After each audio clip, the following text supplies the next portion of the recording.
Now let's be honest, there's only one reason you're watching this show. And that's for the man with a beard, the man who writes ridiculously long blog posts when 100 words will do. It's Ronald Rockles! So Ronald, what have you been up to this week? This week? Oh well, I wrote about my experience driving a Model 3 Tesla. How was that? Pretty good, I liked it. Let me explain it to you in detail. It's very good. It's a bit expensive, but I expected to get cheaper. That's quite a succinct review for you, Ronald. Thank you, I aim to please. How long was the actual review? 7,000 words. That must be the most comprehensive Model 3 review on the internet, surely. Could be, but I think it lacked a certain poetry. I could improve on that. So, what did you get up to in the Model 3? Because you didn't just take it for a half-hour spin, courtesy of Tesla, did you? No, I took it for 2 days up through the grape-squishing regions of South Australia. That was very nice. I thought it was a good test of the car. Now, a few months ago you tested a Model S. How does the Model 3 compare to the Model S? Oh, okay. Well, the Model 3 is a very good car, but the Model S has everything the Model 3 has, but more.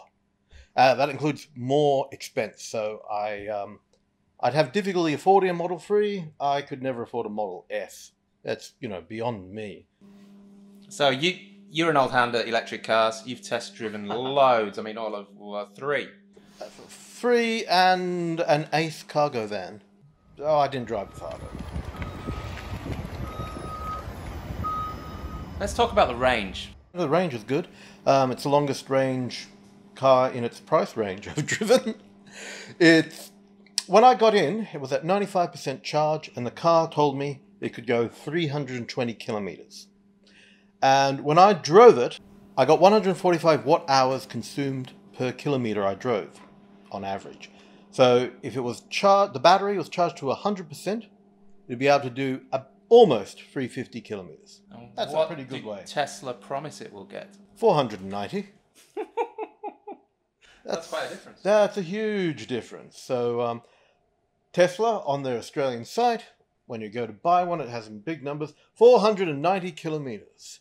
Then it had in a little bracket says EST for estimate, which is ridiculous because they know exactly how far every Tesla drives. Each Tesla vehicle is a snitch that reports back to the Politburo just how far they've driven. So just to be clear, just before you press buy now, yeah, Tesla tells you that the range is 490 kilometers. That's what comes up on the screen. And what would you expect the average person on a typical day to get out of the Tesla? With a full charge, a new car, it's about 350.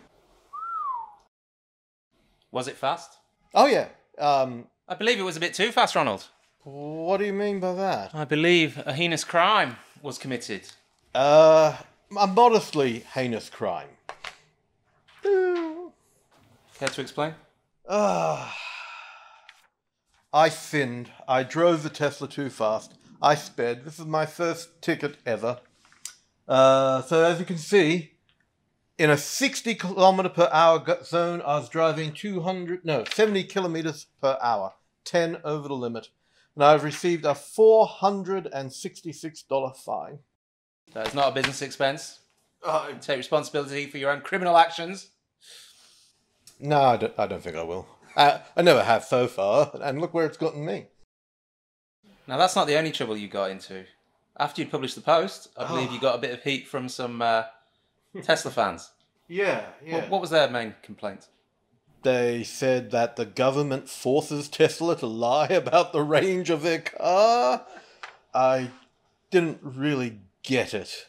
Yeah, it's kind of nutty, isn't it? So, from what I could see, they were complaining that you were pointing out that the Tesla's range is way lower than what they promise you on their marketing materials. Yes.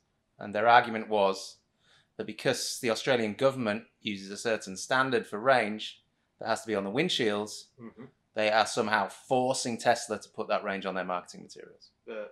Yeah. I mean, I'm a Tesla fan. I've got a Powerwall, I've got a Tesla car. But then you get the really hardcore ones that will excuse anything. And, let's be honest, Tesla marketing doesn't always tell the truth. Elon Musk doesn't always tell the truth. He's a big exaggerator. Let's show the glass demo. Now I'll show you Tesla Armor Glass. Could you try to break this glass, please? Oh my fucking god. Well, maybe that was a little too hard. Now, Tesla have had some heat for build quality. Oh yes, the build quality was awful in Teslas. It was terrible. You can look at videos online of mutant mobiles, all sorts of defects in them as they came out of the factory. But now, the one I saw, it was pretty much perfect. I saw nothing wrong with it. Very clean looking. To my eye, I saw no faults. And the owner was very happy with it. I asked him about the build quality. He said it was good. So it looks like Tesla's fixed the build quality on the Model 3s. it looks like it. What about the seats? Were they comfortable? Big enough for Americans. They're comfortable. They adjustable in multiple ways, and it remembers how you like it. So, and an interesting thing is when you stop the car to get out, it will raise the seat up to let you get out. Nice. Or if you piss off Elon, it does it. But don't tell anyone about that feature. So far, you've driven a Model S. Yes. You've driven a electric Australia Post van or something. Yes, that is correct. ACV, that was it. Yep, and some are going to be made here in South Australia. Maybe they'll build a lot.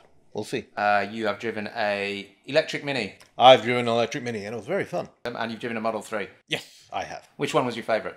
Of them all, I prefer the Model 3. I've got some good news. The Australian dollar is up 77 cents to a US dollar at the moment. I looked on the American Tesla site to see how much a Model 3 costs over there.